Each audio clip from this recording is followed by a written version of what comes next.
Kita tidak sabar lagi ya menunggu klarifikasi dari Ibu Rektor Ova Emilia.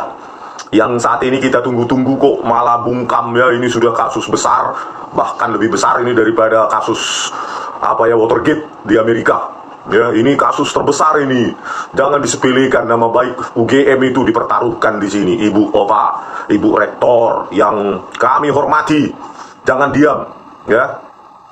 Oke, sebelum kita melanjutkan ya, ada saya baca komentar.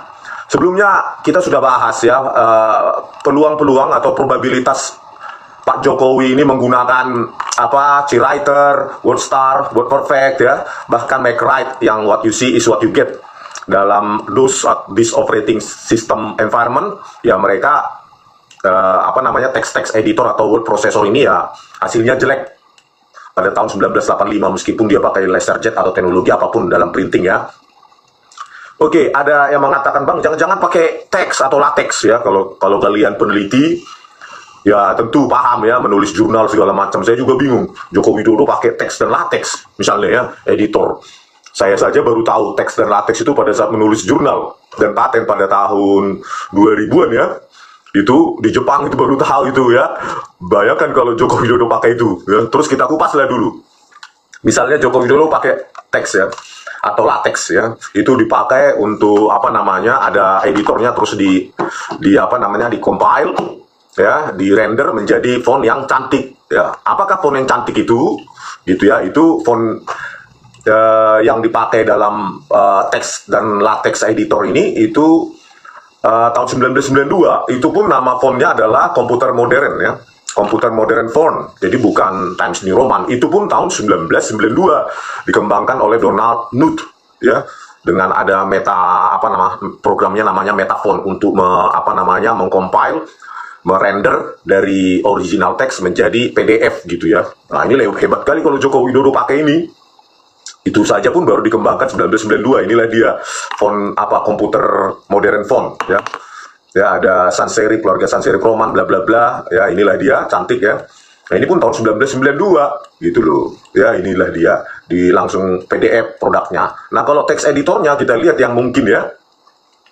Pertama, teks editornya ya, ini yang populer saya ambil TextMaker.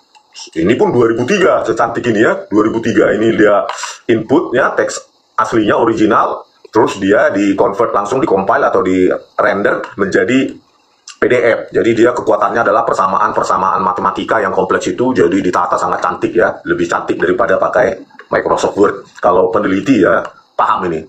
Nah, itu pun tahun 2003 TextMaker. Terus ini under Linux LX 2.3 ya, itu 1995 ya, ini dia teks editornya.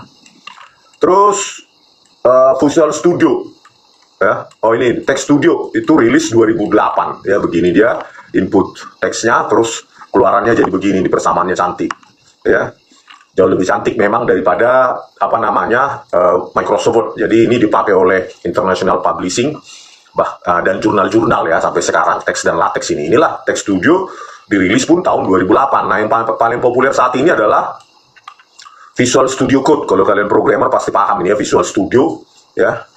Ada namanya di dalam Visual Studio itu, ada Visual Studio Code. Dirilis pun pertama kali tahun 2015. Inilah dia programnya ya. Ini teks inputnya yang banyak slash begitu. Terus inilah keluarannya begini, cantik memang gitu, jauh lebih cantik daripada Microsoft Word dan word processor lainnya. Kan nggak mungkin Joko Widodo menggunakan ini ya, padahal teks editornya pun untuk dirender ya, untuk merender menjadi PDF itu ya ada setelah ya 2003. 1995 pun ada, tapi Linux ya. Nah, inilah ya TextMaker, LX, Visual Studio Code maupun Text Studio. Inilah yang paling populer dan saya pakai ya dulu. Kalau nggak salah saya pakai TextMaker saat itu ya. Nah, inilah, kan nggak mungkin kalau Joko Widodo memakai itu untuk memproduksi lembar pengesahannya ini. Itu kan nggak mungkin sekali. Ini dari formatnya saja, ini sudah jelas Microsoft Word ya. Ini Times New Roman. Saya sudah rekonstruksi kan sebelumnya, mirip ya, sama sekali. Sama dengan 2025 kalau kita rekonstruksi sekarang ini ya. Ya, jadi Bu Rektor Ova Emilia apalagi yang ditunggu, atau ingin ini masuk angin supaya warga diam. Ya kan nggak mungkin ini didiamkan. Karena apa? Kita bukan menggugat yang namanya ijazah dan skripsinya orang sembarangan ya.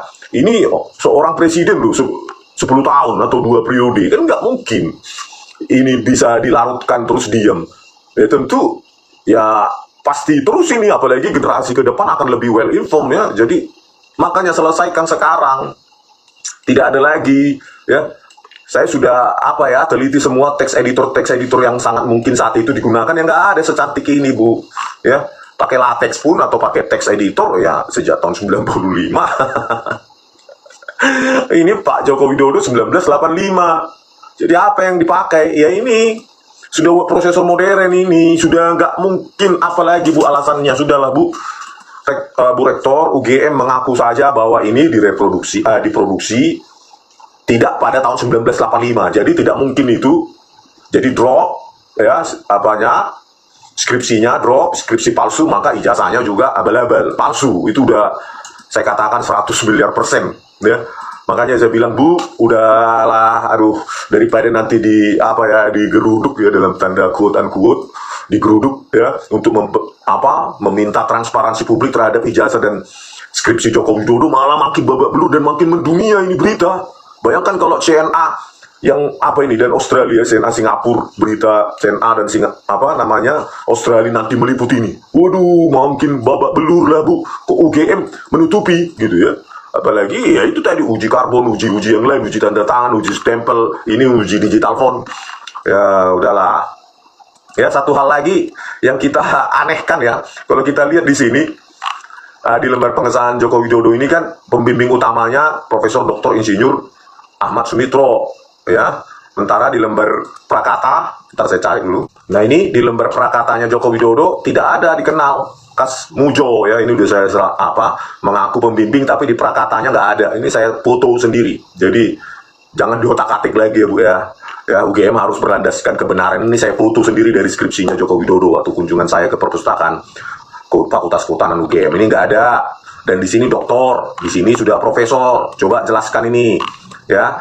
Profesor Dr. Insinyur Ahmad Sumitro katanya guru besarnya tahun 1986. Kenapa ini sudah profesor di sini ya, di lembar pengesahan, sementara prakata itu masih doktor. Tolong dijelaskan juga itu masalah kecil-kecil. Terus kemudian di sini dekannya adalah Profesor Dr. Sunardi Prawiro Atmojo ya, sesuai dengan di di prakata. Tetapi kalau kita lihat ya di sini dari halaman web UGM ACID, ini bisa kita lihat Profesor Ahmad Sumitro meninggal dunia di situ 24 September 2009. Ya, di situ mendung menyelimuti keluarga besar Universitas Gadjah Mada. Salah satu guru besar terbaiknya Profesor Dr. Insinyur Ahmad Sumitro ya, yang merupakan pembimbing di lembar pengesahan Joko Widodo tersebut. Itu meninggal hari Senin 21 September 2009 pukul 17.30 di Rumah Sakit Sarjito, Yogyakarta. Nah, di sini kita lihat paragraf terakhirnya ya di sini. Dalam karirnya pernah menjabat sebagai dekan Fakultas Kehutanan UGM selama 3 periode berturut-turut 1977 sampai 1988. Almarhum meninggalkan istri Hajah Juju Jumailah dan 9 orang anak. Nah, di sini kan bisa kita lihat ya, Pak Ahmad Sumitro ini menjabat dekan Fakultas Kehutanan UGM tahun 1977 sampai 1988. Ya berarti 1985 ya seharusnya dekannya adalah Pak Ahmad Sumitro. Tapi kita lihat di sini ya, di lembar pengesahan Joko Widodo, pengesahan skripsinya di sini malah jadi pembimbing utama 1985. Ya, bukan sebagai dekan. Dekannya adalah Profesor Dr. Sunardi Prawiro Atmojo.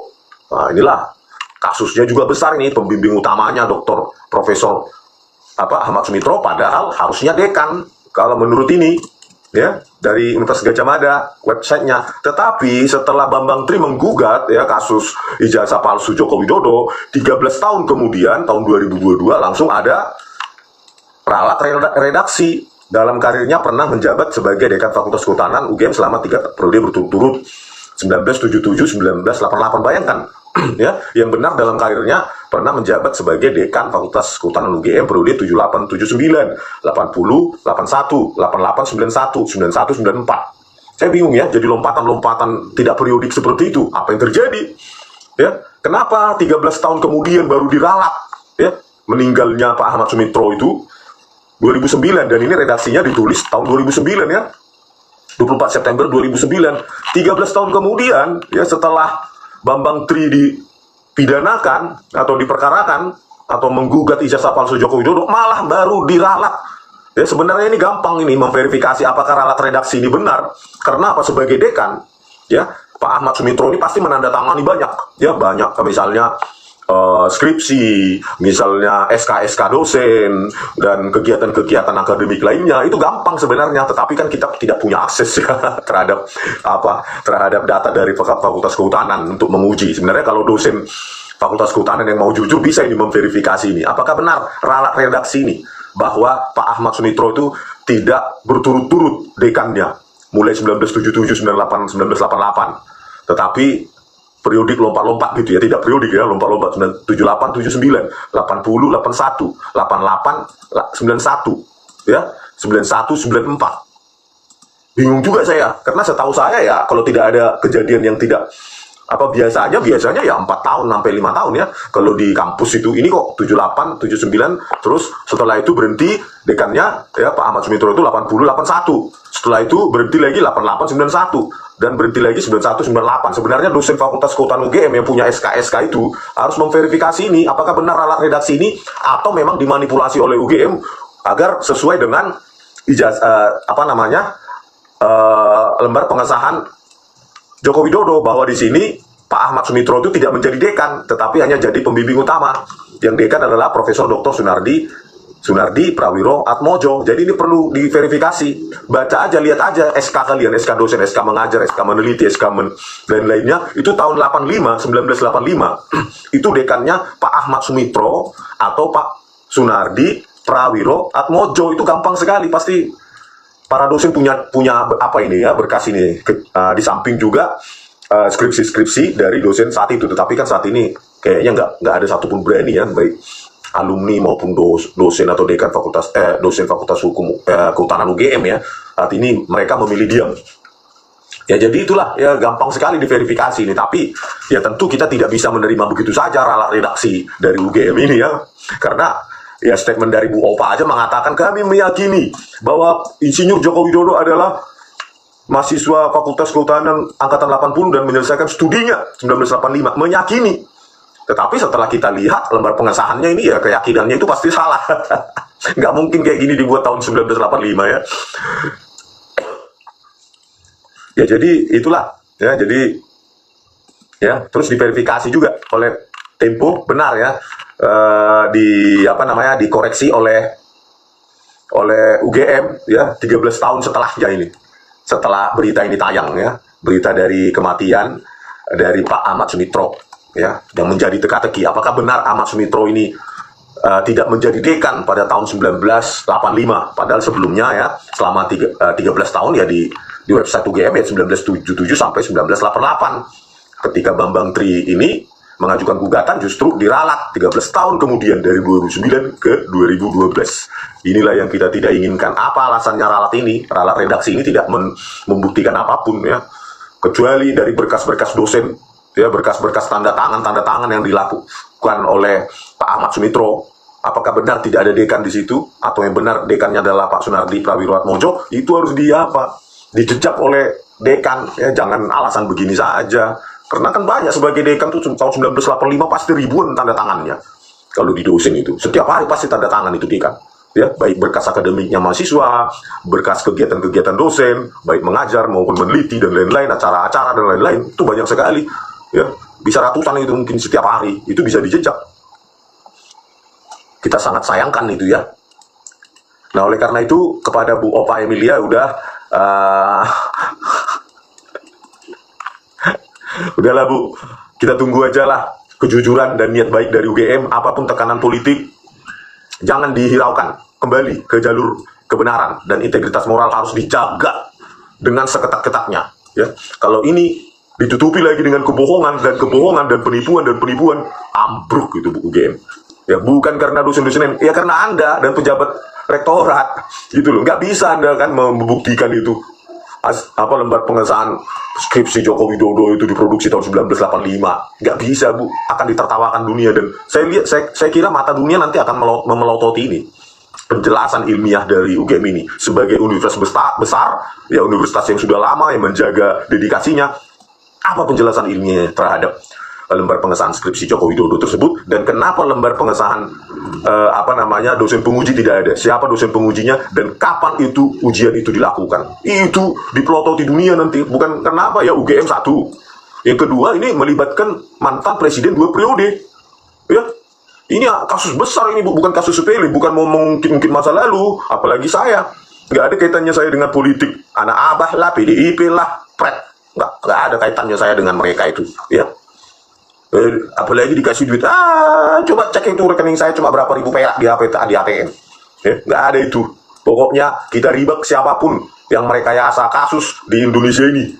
Ya, lebih baik kita independen, ya, bebas mengutarakan apa yang kita analisis secara ilmiah. Itu yang paling enak hidup di dunia ini, ya kan? Pada saat tidur kita nanti, ya kalau tiba-tiba check out pun bisa happy, nggak ada kekhawatiran. Ya pernah melakukan rekayasa bla bla bla dibayar hanya untuk jadi basir. Itulah buzzer, itulah saya lihat hidup yang paling hina di dunia ini, ya, mengutarakan pendapatnya, analisisnya karena dibayar. Itulah orang paling hina saya lihat di dunia ini, ya. Kau boleh salah, tetapi kalau dibayar untuk salah itu loh, itu yang paling hina itu, ya, paling hina itu di dunia ini tuh. Semoga saya nggak pernah jadi manusia paling hina di dunia ini, ya. Sampai jumpa di video kami selanjutnya. Oras.